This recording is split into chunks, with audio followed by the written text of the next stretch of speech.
was professionally profiled by Hollywood, and they used neuropsychiatry to tamper with me psychologically. These were professionals operating on a public school student in the city of Pittsburgh who was conspicuously deaf and traumatized.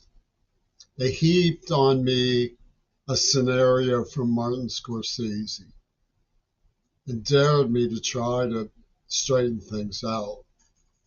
I thought with the help of Robert Fripp, I would at least make the attempt to clarify what took place, but he was evidently deep behind the scenes working this professional profile of me for what they were calling Revolution Number 9. Now, the problems I have with the NAACP are complex, but easily understood.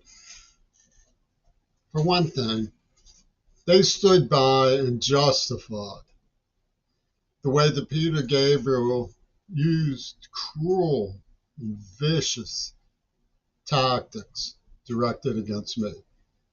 Chemistry, biology, trauma, violence, all while claiming to be from Amnesty International, which was designed to give them gratification that a white person was being abused. This came from the mind of white people like Frank Herbert and Peter Gabriel, and they were calling it Operation Medicine Man, which gives you some idea why I'm frightened by Sherman Alexie's circling the issue out here in Tacoma. He's got cultural roots in MAGA. Well, I'm obviously too battered and wretched. I'm a wretch. I'm too wretched to make America great again. I can barely get by. I'm trying not to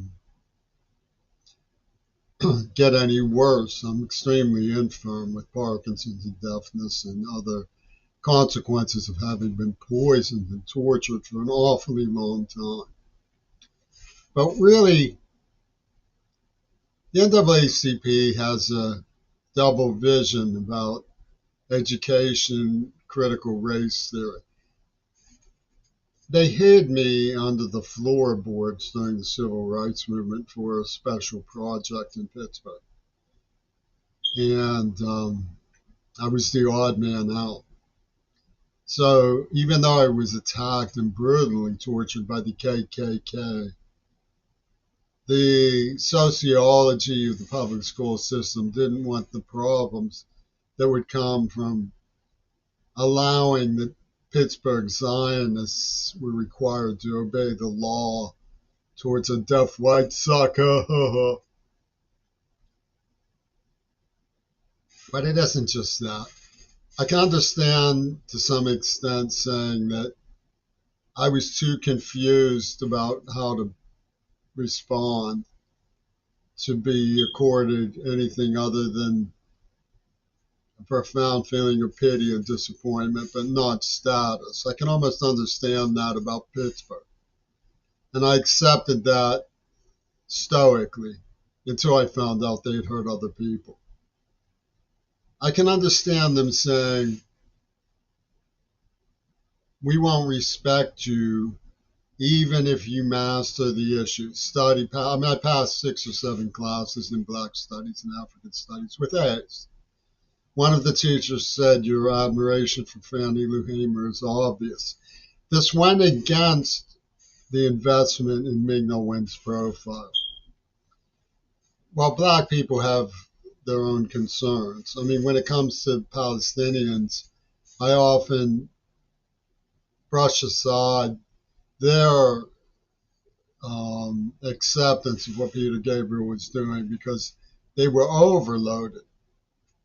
And the same goes in some extent for organized Black people.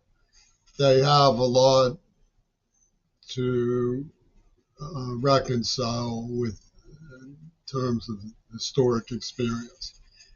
But where I draw the line and do not understand and do not accept, and which truly frightens me, is that after all that hard work, after all the reading and studying, after all the cramming for tests and writing and typing of papers and memorization, gaining of familiarity and joy that I got from studying all of those black areas of study in 2 community colleges.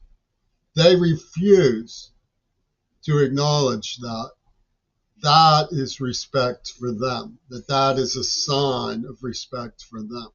They refuse to acknowledge it because their whole profile is built on the idea that I lack inherently respect for them, that I was out to violate the race line by being seduced by an Indian woman. And that means Obama calls dibs on the symbol of life. The symbol of life. Oh, Krakatoa.